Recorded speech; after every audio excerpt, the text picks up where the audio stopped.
Are you done struggling and want to take charge of your wellness journey? Through their range of products, Equilibria has helped over 200,000 women take charge of their wellness routine and bring balance to their lives. And you guys, I'm most excited about taking care of my overall gut health. As I get older, I'm realizing the importance of a healthy gut on my immunity, mental health, sleep, and my skin. EQ's Daily Women's Microbiome Defense makes taking care of it all a breeze. This 3-in-1 capsule for digestive health and gut barrier protection is packed with a science-backed probiotic blend. And how do I know it's working? My improved energy levels and mood speak for themselves. I love that Equilibria ensures you're never alone on your journey, with curated routines developed by wellness experts and by offering personalized one-on-one support. Begin to feel your best today. Explore all of EQ's products and even save big with a subscription box. Head to myeq.com and use code Affirmations for 15% off Equilibria's microbiome defense and much more. That's myeq.com and use code Affirmations at checkout for 15% off site-wide today. I have never been on birth control until about 2 weeks ago. And let me tell you, it's not what you think. The best birth control for me has been taking care of my 7-year-old goddaughter for an extended period of time. Now, I am not saying that I do not want kids, because I do. I want a whole basketball team or a group of little minions to do all of my dirty work. But having my goddaughter here for 2 weeks put things into perspective for me and showed me that I'm not ready to introduce kids into my lifestyle. And it also opened my mind to start thinking of what I needed to do internally before making that decision. And of course, y'all, I mean after I get married.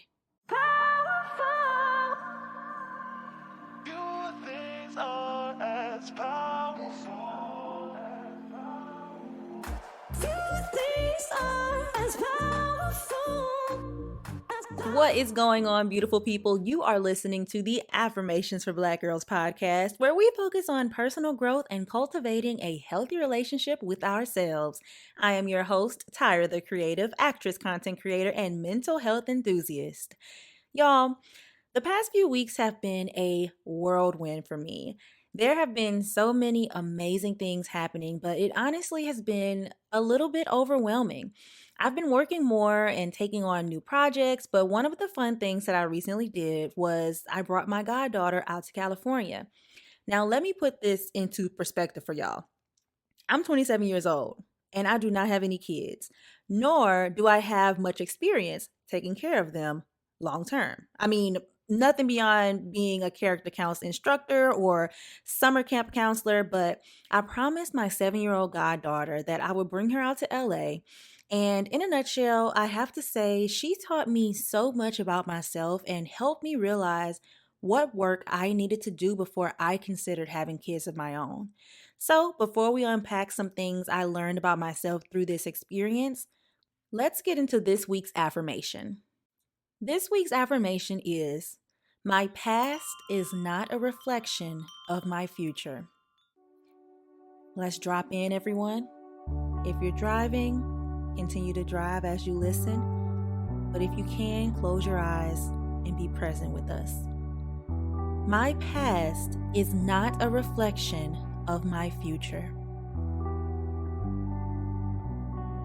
My past is not a reflection of my future. My past is not a reflection of my future. Let's say it together, y'all. Think about your past and think about your future.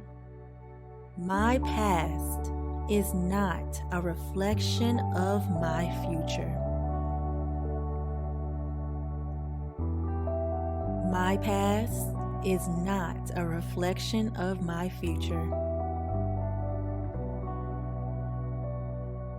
Now let's say it together and really mean it from the bottom of our hearts, y'all. My past is not a reflection of my future. Ooh, y'all just don't know how on point this affirmation is for this episode.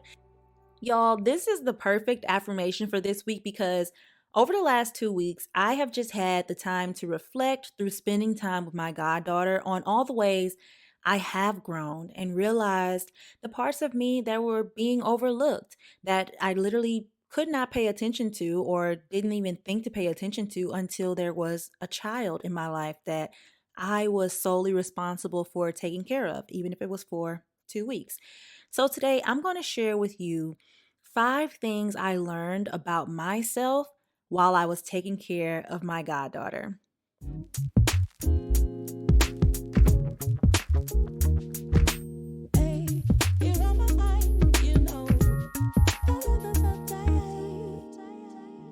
One of the first things I learned with my goddaughter, and her name is Mariah, by the way. One of the first things I learned was that my patience is growing. One thing I used to say is patience is the only virtue I don't possess. And y'all used to say that in, middle school, high school, like young. And it was true. I was a very, very, very impatient child because, for one, I was just learning how to be a human in general, experiencing a lot of things for the first time and trying to make sense of the world around me and my emotions in the best way I knew how. Because at the end of the day, I'm only 27 years old. I have only been on this earth for 27 years. And I feel like I'm just getting to a place where I can say to myself, self, we're getting impatient right now. Let's take a breath and figure out why we feel this way.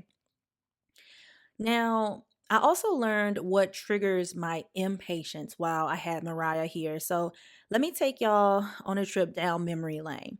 When I was a kid, I found out later in life, but I was emotionally closed off.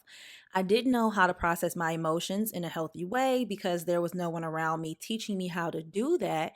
And I didn't know how to even verbalize that that was something that I needed because I'm a child. And there were a couple of times when Mariah wanted her mom and she was homesick and she just, started crying or, throwing a small temper tantrum.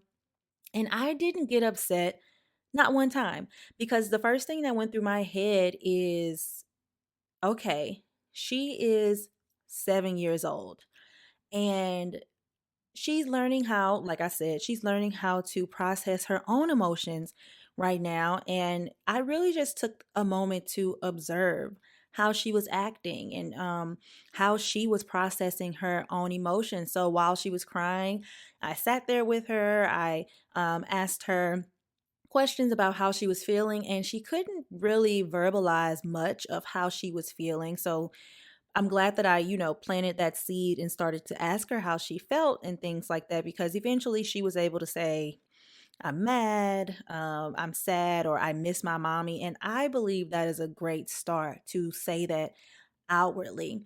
So we ended up calling her mom and she talked to her until she calmed down and things like that because this is the first time she had ever come out to LA. This is the first time she had been away from her mom in for a long period of time. So I learned just how patient I was because I sat there and I said, okay, well, I'm going to sit here with you until you feel a little better. And she was perfectly okay with that. Now, I also learned what triggered my impatience while she was here because, okay, this is where, not parent Tyra, but this is where I had to really be the adult in the situation. So while she was here, she didn't want to sleep in my bed, y'all. She said my bed was uncomfortable, so she wanted to sleep on my sofa. And I was like, you know what?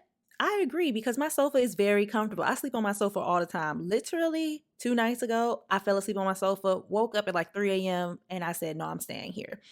So I get it. But she was sleeping on my sofa while she was here, and every morning we would or I would tell her, hey, fold up your blanket and just put it, to the side of the sofa and put the pillow on top. She just had a blanket and a pillow. That was her job. And one morning I woke up and she was already awake and she was on her phone watching YouTube. Y'all, the house was crazy dirty because first of all, I was trying to juggle. I was still working. I didn't take off which I should have done, and the house looked a mess. And I was like, okay, Mariah, let's clean off the sofa. Put your phone down. And the first time I said that, she not necessarily ignored me. She didn't hear me. She was fully enthralled in what she was doing. So I walked over to her and I said, hey, clean off the sofa. You know, you got to do this every morning. Let's fold up the blanket and put the pillow right here. And then you can finish watching what you're doing. You can multitask, or I can take the phone away. And she was like, no, I can multitask. So I'll do it. So I walked away for like 5 more minutes and she was still sitting there. So I came over and I said, hey, give me this phone, fold up that blanket, and I'll give it back to you. Y'all, she started bawling. And I was like, in my head, in my 27-year-old head, who doesn't really have much experience with kids, I was like, girl, why are you crying? I'm gonna give you the phone back whenever you fold this one little blanket. And it's like a throw, y'all. It's not a comforter, it's not huge. You know what I mean? So she starts crying and stuff like that. And I said, Mariah, I'm going to give you your phone back as soon as you fold this blanket. I'll even help you fold the blanket if you ask me to help you, and if we can, stop crying and get this done, because it's a quick and easy task. Obviously, it may not be, as simple to her, but that was the best way I could explain, you know, to her that, look, this is we don't need to cry about this. I'm going to give you your phone back in literally 30 seconds if you fold up this blanket, because you're literally just not listening. You're in this phone. So she starts crying, and then she continues to cry and all of these things. And we eventually end up calling her mom, and she calms her down. And I say, hey, well, I told her to fold the blanket and she didn't want to fold the blanket. And now she's saying that she wants to go home. She misses you, throwing a little temper tantrum because she didn't want to do what she was asked to do. So long story short, after she calmed down and all of that, we went into the room and I said, hey, let me talk to you for a second. I really need you to listen to what I'm saying to you. I asked you to fold the blanket. You've been here a week already and you've done it every morning except today. If I asked you to do something, can you please do that for me? Is that okay? And she was like, I did do what you asked. And I said, Mariah, let's go back through the situation. You didn't do what I asked. I asked you to fold the blanket and you continued watching YouTube, right? And she was like, yes. And I said, do you know why I took your phone? And she said, no. I said, Mariah. So we just went through that whole thing. And it ended up with her crying again. And by this time, that's when I got a little impatient. So I think what really triggered my impatience was I felt that she just was not listening to me in that moment. And I think it was because I'm not her mom, and there's only so much that I can do. And I noticed when Mariah didn't want to do a certain thing, she would, not listen to what I was saying or just kind of brush me off. And if I did come back and reprimand her for it by taking her phone or speaking to her again, she would start to cry and want to go home. So I think that's really something that did trigger my impatience. And it's something that when I have kids, y'all, I have to work on that because I can't get impatient just off of something small like that. So I think that was a great lesson for me in that situation.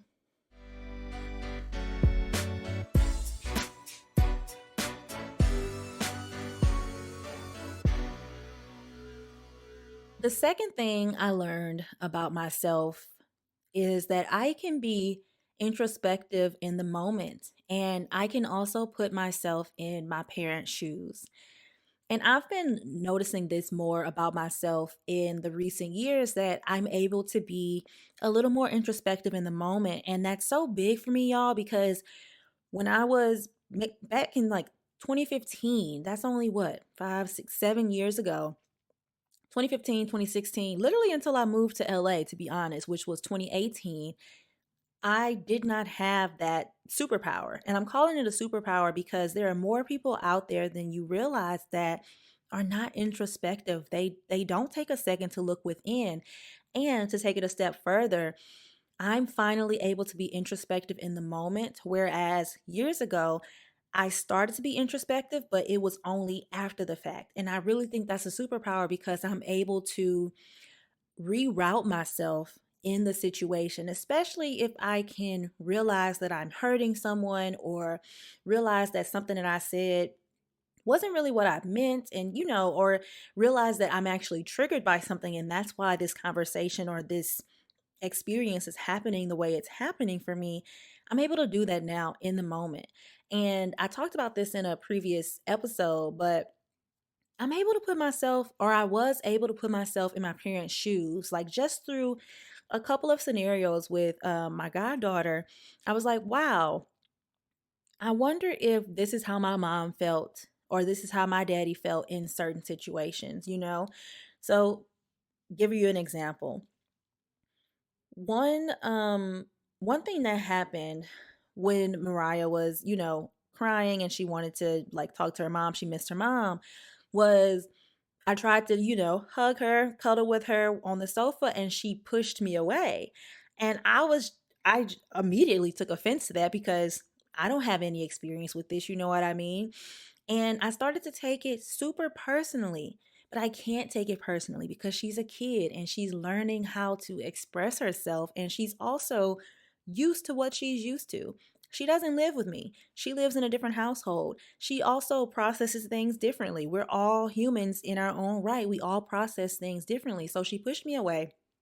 And I remember um back in 2018 was really a transformative time in my life because the December of 2018 is when I actually went to therapy for the first time. So a couple of months before, well, a month before that, something very traumatic happened to my family. One of my cousins was, this is a trigger warning, you guys. One of my cousins was murdered, and I'll leave it at that. But he was murdered, and I was at his funeral. He was 27 years old at the time. His name is Tavares. And I was at his funeral, and my aunt was sitting next to me, and I was still in a place where I didn't necessarily know how to emote properly, and it was very uncomfortable for me to cry in front of people or be anything other than happy or mad in front of other people. And I was very, sad because of the situation. And my auntie tried to like hug me, and I pushed her away. And she tried again, and I pushed her away. And then she just grabbed me and wouldn't let go. And I was pulling away from her the entire time while I was bawling my eyes out. And it just brought me back to that moment. And I was like, dang, like I do have people who have been there for me. And that didn't change our relationship because I guess she realized in that moment, we're all going to grieve the way we're going to grieve. We're all going to process the way we're going to process. And that wasn't necessarily it wasn't a time for a teachable moment in a sense of, hey, I'm trying to console you, stop pushing away, whatever the case may be. That wasn't a time to say anything like that. That was a time for raw emotions to just happen. But it took me back to that moment because that's the same thing she did. And I took it a step further after thinking about that. And after she was okay, I asked her, I was like, hey, Mariah, so when you're upset or when you're sad, what would you like me to do? And she was like, I don't know. And I was like, okay, well, would you like me to leave you alone? Would you like me to rub your back? Would you like me to hug you? And she was like, I guess you can hug me. And she, thinking about it because maybe that's nothing that she ever thought about. She's 7. So I'm realizing that it's very important to have these conversations and also be introspective in the moment because I could have been like, stop pulling away from me. Let me hug you. And that could have taught her that you don't have to have boundaries with people no matter who they are. Like you never know what situations, no matter how big or how small, can affect you as a child. Like that's literally how trauma happens. It's something that is big to you that may not be big to the person that's either um, experiencing it with you or the person that triggered that trauma to happen in your life. It may not be that way. So I'm glad that I had a conversation with her so we could, talk about it. And I said, well, if you would like me to, I would, hug you to console you because I'm here. I'm here for you as well. So we had that conversation. I'm so glad that we did because after that, that's when Mariah like opened up a little more. And that night, she snuck into my bed, and I woke up and she was sleeping next to me. And I was like, in my head, I was like, I thought my bed was uncomfortable, but I just shook my head and went back to sleep. But I really think the root of it is to make sure that you are having these conversations with kids, something that is, great for their age, but the conversation in general just needs to be had no matter how old or young the child is. And one other thing that I talked about in a previous episode, I was talking to my brother one day, and I said, our childhood was hard. Like, we were just talking about it. And he was like, well, I just thought about this the other day. And this was a couple of years ago. He was like, our parents were 21 and 22 when they had us. Yo, I'm 27 and I'm just getting my footing as an adult. So when he said that, I was probably like 25, 24, something like that. And it absolutely blew my mind because up until that point, I did not look at it that way. I just looked at it like, that's my mom and my daddy. They got to get ready. They got to, be there. They have to do all of these things. And the thing that I was missing is that they are people themselves. They are still children for the most part. 21. When I was 21, I was still in college, and I didn't know how to make a doctor's appointment, y'all. Like, so that just really put it into perspective, and it really just helped me appreciate my mom and dad a little more, and it made it a little easier for me to process my childhood trauma, because I do have childhood trauma. And I guess I can go ahead and say this now. We're going to be doing a series on childhood trauma where we dive into the different types of childhood trauma. We dissect what trauma actually is, and we talk about life after childhood trauma. But it really helped me in my therapy sessions. Once I had that breakthrough conversation with my brother, it really helped me to say, wow, like, I need to let this go, because now I can put myself in my mama's shoes. Now I can put myself in my daddy's shoes. And to piggyback off of that, while Mariah was here, there was one situation where um so I have a boyfriend, and we had a little riff, like a little, not even a fight. We just had a disagreement, and it was our first disagreement, y'all. So in my mind, I was like, oh my gosh, this is so big. Oh, I don't know what to do, because we had never done this before. Like, we're figuring this out. So I had a little anxiety about it, and Mariah was here. Well, we had the disagreement before, and this was like a couple of days into her being here, where I was just feeling super overwhelmed, and I didn't want to do anything the entire day. I was like, I was still working, so I would work in the morning, and then I just had this looming anxiety about my relationship going on, and it was nothing big, but being that it was our first like disagreement, I was personally like shaking in my boots, because I just, in my experience, fights are way worse than what it actually was. And I'm so glad that I have a man in my life like I do, because he's so amazing. And I was able to share that with him, and he was like, I'm here. Like, we're going to figure this out. We're going to fight. We're going to be in disagreement sometimes, but you know, that whole thing. So everything is great on in that aspect. But at the time, I was pretty upset, and I was like, I said to myself, a few hours into it, I had taken a nap and everything. Mariah and I are just laying on the sofa watching TV, and I was like, Tyra, this is not why Mariah is here. And I said in my head, I was like, I wonder if this is how my parents felt sometimes. And I started to think, I was like, there was times when I was little where I was like, my parents never want to do anything. Like, what? I can't wait till I'm older. And I didn't want Mariah to have a thought like that while she was here with me, because it was a short period of time. It was, 2 weeks.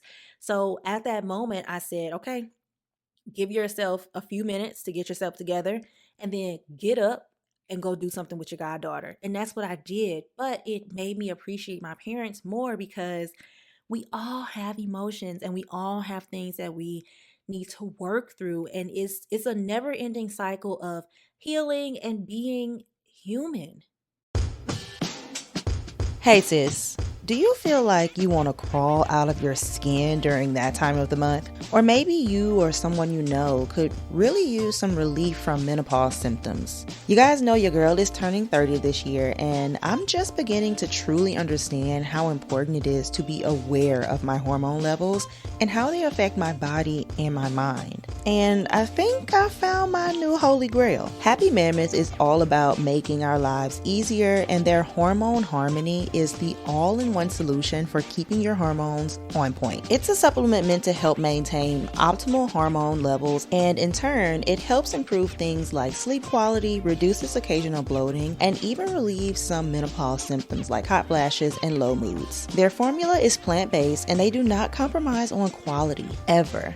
And the biggest benefit, feeling like myself again. That's exactly what so many women mention over and over again in their reviews for Hormone Harmony. For a limited time, y'all, you can get 15% off your entire first order at happymammoth.com. Just use the code Affirmations at checkout. That's happymammoth.com and use the code Affirmations for 15% off today. Discover Hormone Harmony and take the first step towards feeling balanced, energized, and ready to conquer your day every day of the month.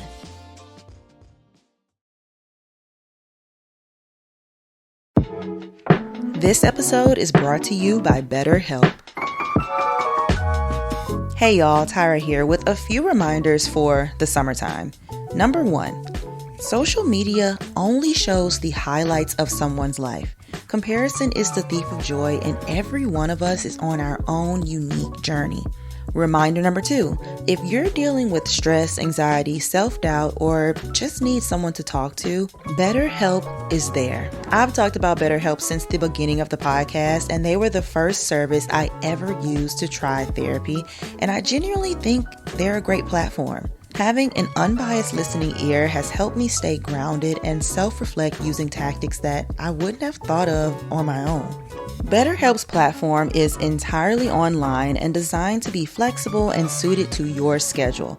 Just fill out a brief questionnaire and get matched with a licensed therapist. And if at any point it doesn't feel like a good match anymore, you can switch therapists with no additional charge. No more waiting rooms or scheduling hassles, just you and your therapist, anytime, anywhere. Stop comparing and start focusing with BetterHelp. Visit betterhelp.com/affirmations today to get 10% off your first month. That's BetterHelp, HELP.com/affirmations. BetterHelp. Therapy made accessible.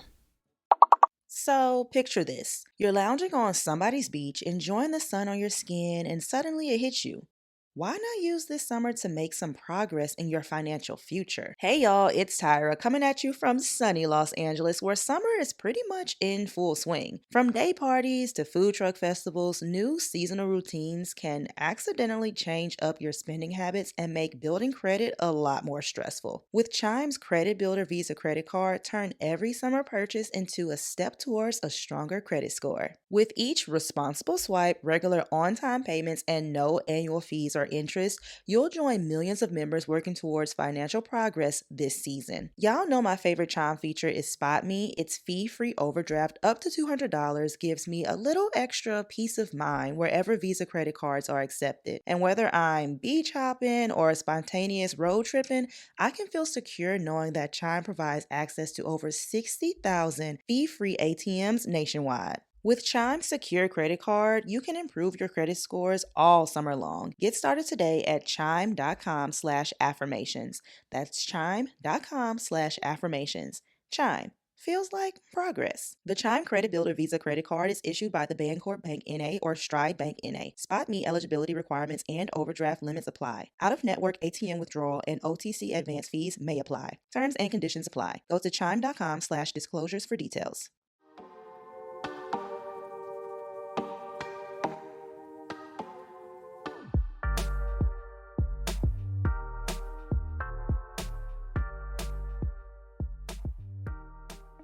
So, the third thing I learned about myself while I was taking care of my goddaughter for 2 weeks is that, y'all, to put it plainly, I will act out in a heartbeat behind mine.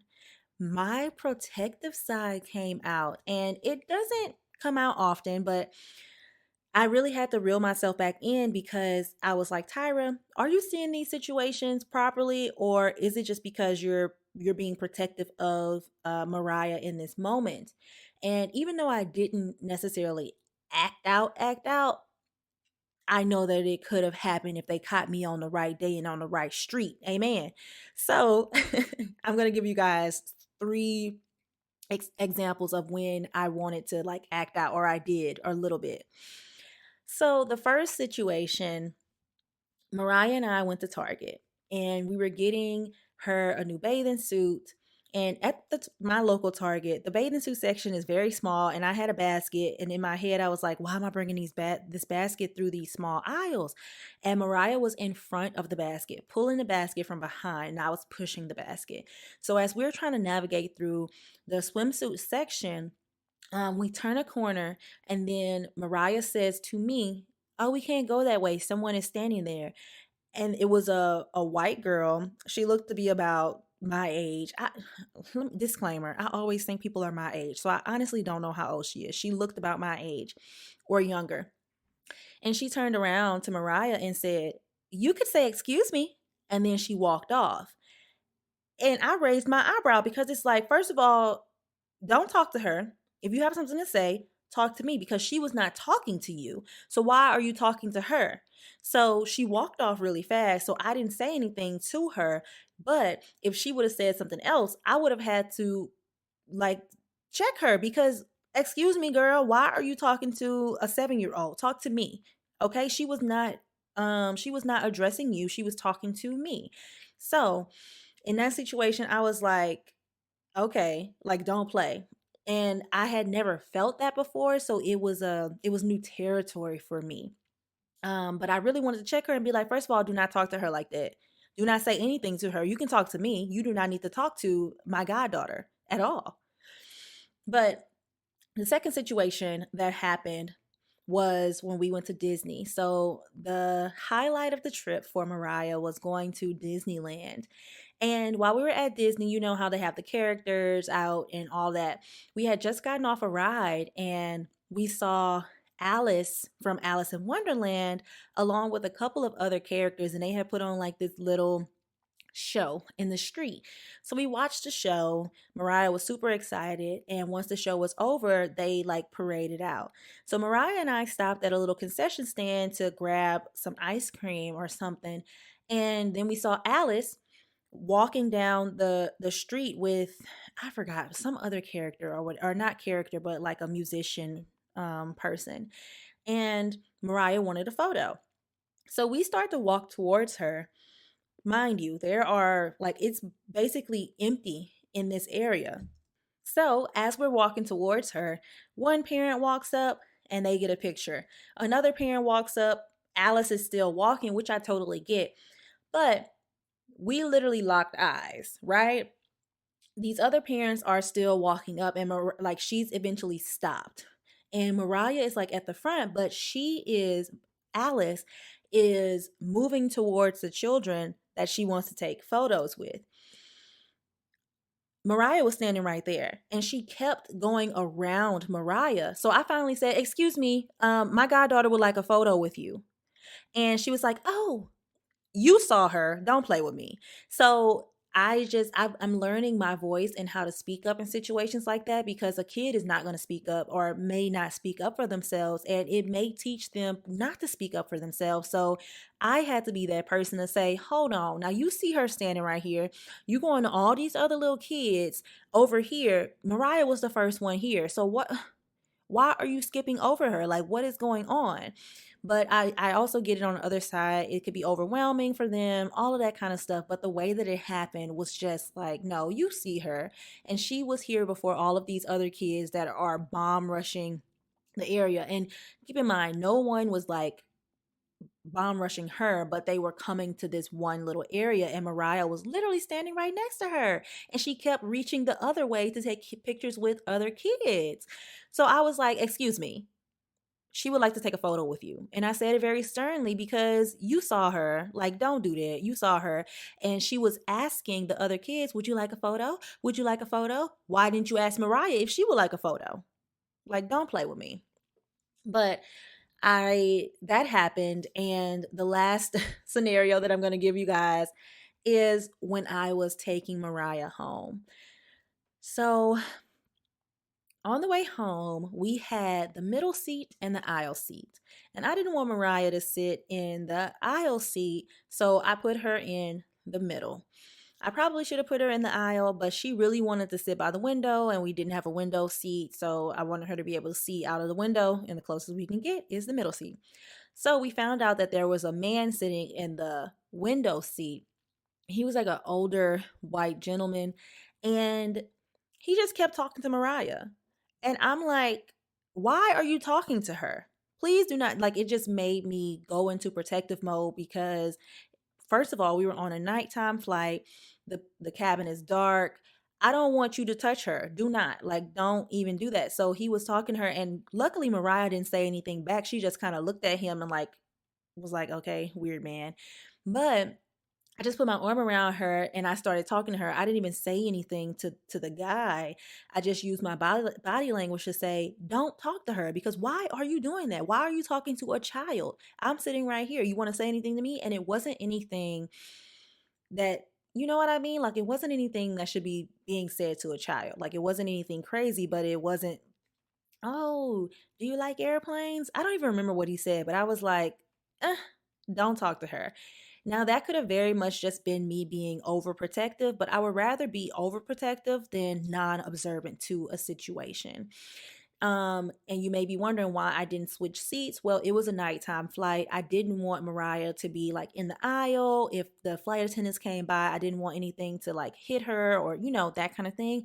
I wanted to make sure that she was shielded from the aisle because those carts, one of them ran over my foot one time. Absolutely not. That stuff hurt. So I didn't want her to have to deal with anything like that.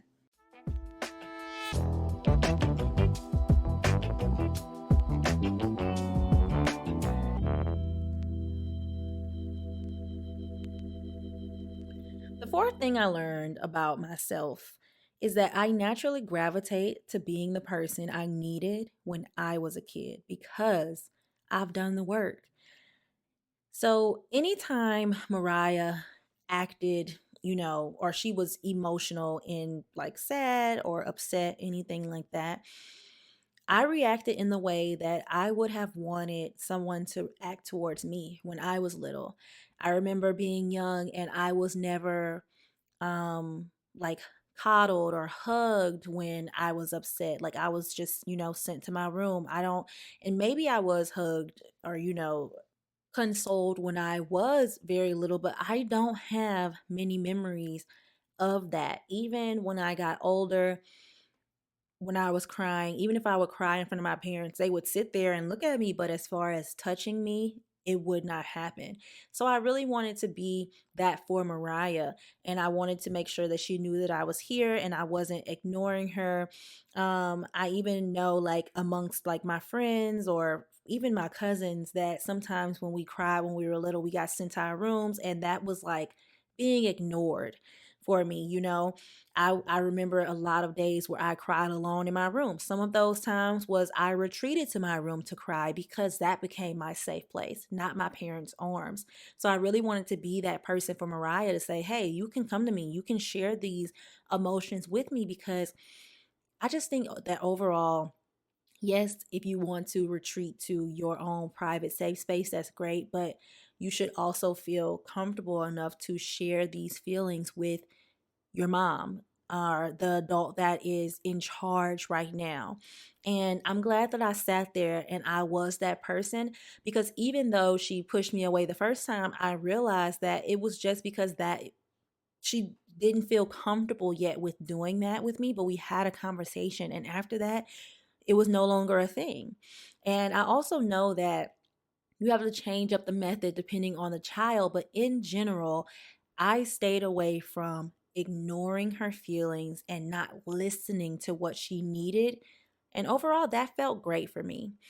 And we're going to talk about this in our childhood trauma series, but it's very important for us to get in touch with our inner child. Literally look in the mirror and say, what does 5-year-old Tyra need? What does 10-year-old Tyra need? And when I started to do that work, first of all, it was a lot of tears involved, But it was such a huge breakthrough for me because I would have never even thought that I'm still that person that I was when I was 5. I still have that 10-year-old spirit inside of me. I still have that 15-year-old spirit inside of me, 20-year-old spirit. Like I still have those parts of me.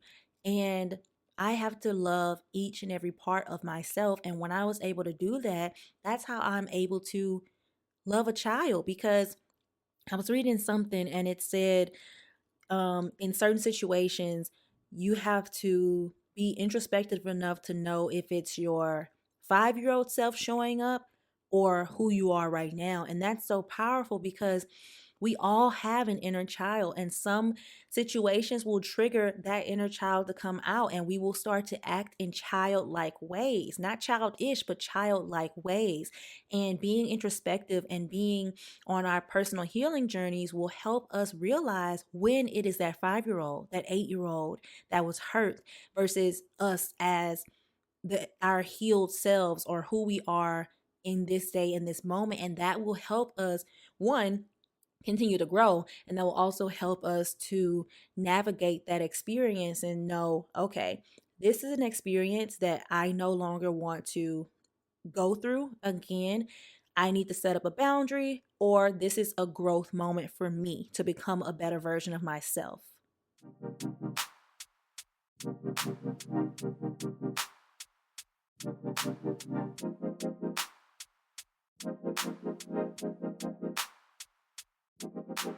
And the fifth thing I learned about myself is that I will make a great mom. Now, I know I only had her for 2 weeks. So, y'all may be like, girl, a 2 week trip cannot possibly be the deciding factor. No, it can't. But what I learned about myself while having her here is that I was happy to do for her. My nurturing side shined through, and my protective side shined through. And it helped me realize that I don't have to have it all figured out, but it's also important to pay attention, to talk to listen to spend quality time with, and be present in the moment with kids, especially at her age, because they are so impressionable. And the entire trip, just, or the entire experience of having her here for that extended short amount of time, it just felt natural and it just felt right. And it just gave me the confidence to know that one day I am going to be able to do this full time and I will make a great mom.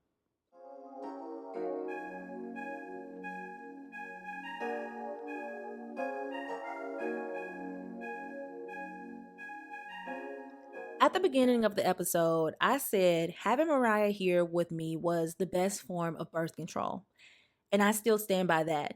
But what I meant was it's so easy these days to get quote unquote baby fever and say you want kids and you're ready for kids.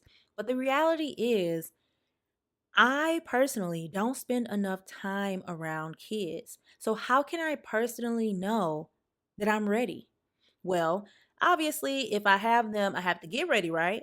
But I don't personally want to be thrusted into that world in that way. I want to make sure that I am 100% the mother that I am supposed to be.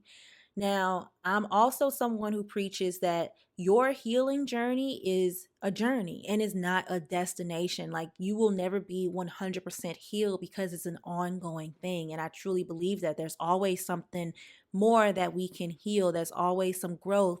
And as you move through life, there's going to be some things that hurt you in some way, and those things will need to be healed. So that's what I mean.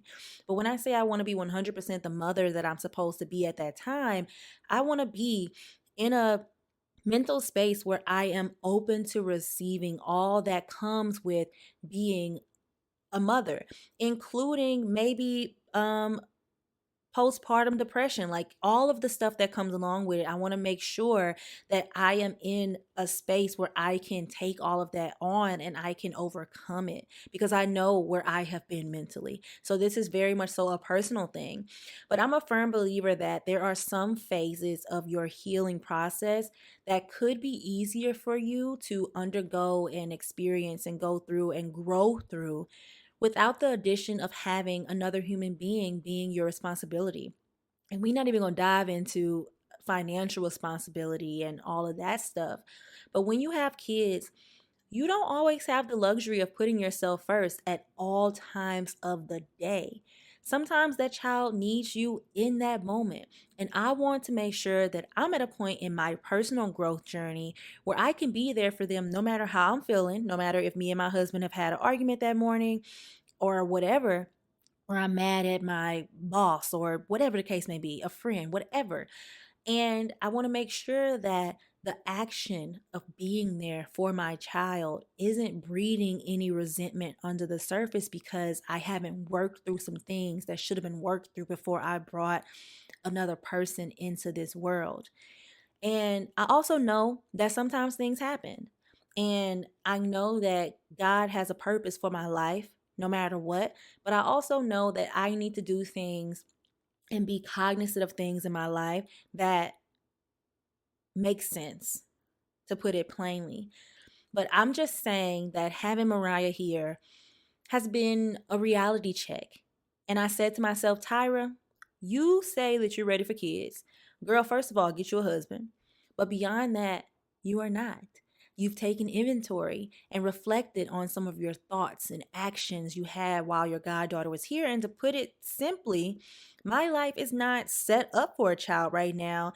And it would take some time to flex my lifestyle into one that would be a conducive and loving environment and financially stable environment for a child. And frankly, at this moment, since I have the luxury of choice, I'm not ready to change the state of my current lifestyle.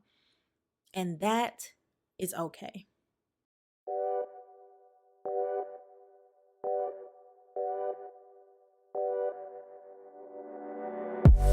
Okay, you guys, it is time for our closing segment. And today we are going back to I Beg to Differ, which is a segment where we talk about current events that I have maybe a less than popular outlook on. And today, y'all, we are going to dive very, very briefly into abortion rights.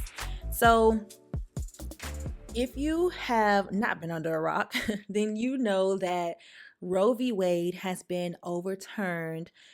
And to put it very simply, but please do your own research on it, when it was overturned, it allowed states to make their own abortion laws, causing a lot of states to immediately make all abortions illegal and make it harder for women to have a legal abortion and a safe abortion. And I won't necessarily say that my opinion on this is less than popular, but I do want to talk about this issue because I am a Christian woman and I do believe in God and I believe in the Bible and things. But what I have to say about this is I will 100% always fight for women's rights. I will always think that women have the right to make that decision about their own body. And it just really frustrates me when women, and especially men, think that they can have a say about somebody else's body. First of all, worry about your own body. And this is what I have to say about it because I've just been watching so many videos and so much social media because I also work for like a digital news company right now. So I get so much news filtered through my brain every single day because of that job. But I see so many women and men who are against abortion and who are calling themselves pro life that are saying that we're protecting these unborn children and all this kind of stuff like this. What you're doing is saying that a woman cannot make a decision about her own body. And there are, or not even just a woman in this day and age, but a person who is able to be pregnant, including people who are a part of the trans community who was once a woman but has transitioned to being male or whatever the case may be. You're saying that they do not have the right to make that decision for themselves. Now, some of you may say, well, it's a heartbeat or whatever the case may be. First of all, have you ever heard of high risk pregnancy or pregnancies that could kill people? First of all, in general, pregnancy as a whole is a very risky experience. Like, people literally die from this. And depending on the sort of complications in this pregnancy, the best option may be abortion. But let's not even go down that route. I think on the surface of everything, just because you're Christian and believe in the Bible and all of that does not give you the right to make decisions for other people, because you are not God. Let them have their judgment day with God when their time comes. It is not up to you to tell them no. It is not up to you to make that decision for them. Let them make that decision for themselves. That is on them and their body. And that's what I have to say about it. And it's just so frustrating because I watched this one video that said women should, this lady literally said something along the lines of, women should be able to monitor the amount of semen that goes into their body. Excuse me, ma'am. Do you know how sex works? Excuse me, ma'am. Do you know that there are people out there who are the victims of sexual assault? It was literally a case that happened. I saw it on YouTube a couple of days ago where it literally happened like days after Roe v. Wade was overturned. But a 10-year-old girl was raped and got pregnant, and she had to travel across state lines to get a legal abortion. And I watched another video where this scenario was brought up to, lawmakers and, people who make the laws. And the lady was saying, well, if this pregnancy was hurting the 10-year-old girl or threatening her life, then it would not be abortion. Lady, that is 100% false information being thrown out into the world. And it's just so crazy. We're living in a dangerous time where there's so much misinformation. An abortion is a procedure where you remove a fetus, an egg, whatever. You remove this thing from the uterus. That's the best way I could put it, because I'm not a doctor. But I'm saying the abortion is the procedure. So she would be having an abortion if she were to get rid of this pregnancy or terminate this pregnancy. All in all, my stance on the situation is we need to reinstate abortion rights, because it is not up to a man what a woman can do with their own body. It is not up to a woman down the street to tell me what I can do with my own body. Because first of all, mistakes happen. Second of all, what if you did use a condom and the condom broke or whatever the case may be? You just saying, oh, well, now you just put in this whole child on this person. And let's just bring it back to what we've been talking about in this episode. I want to make sure that I am mentally ready for a situation like this. Now, let's say you were even on birth control, right? And your birth control, you were in that 1% to 2% of where that birth control did not work and you ended up pregnant. But you did your due diligence. You made sure that you were safe. You used birth control, contraceptive, whatever the case may be. But you were one of the people who slipped through the cracks, and you know that financially, mentally, you're not ready. It would make sense to have that abortion for you. It's not up to me to say no because you laid in that bed. Now you got to just lay in it, or you made that bed. Now you got to just lay in it. No. And you can't say, well, you shouldn't be having sex in the first place. Y'all, everybody does not live by the same moral code. Everybody does not live by the same set of rules. It is not up to us what other people do with their body. If I needed to have an abortion, I will 100% have an abortion. And I'm a Christian woman, and I will stand by that 100%, because you never know what a person is going through. You never know. And that's all I got to say on that. But you guys, thank you so much for listening to this week's episode of Affirmations for Black Girls. Join us again next week for another real raw and regular episode. Make sure you subscribe, make sure you rate, and make sure you review the podcast. I love reading all of you guys' reviews on Apple. I need to check them out on other places, but I read all of the reviews. So thank you so much. And your messages on Instagram are just so heartfelt. Follow us on IG, and we also have a Twitter. Please follow us on Twitter because the Twitter be popping. Y'all love the Twitter over there. And we post 2 times a day on Twitter. I'm trying to get the Instagram up. This podcast is just growing at such a fast rate. I'm trying to keep up while also remaining sane. So thank you guys so much for your support. I really, really, really appreciate it. Without you, Affirmations for Black Girls would not be where it is today. So thank you guys so much for listening. I will see you again next week. This is Affirmations for Black Girls.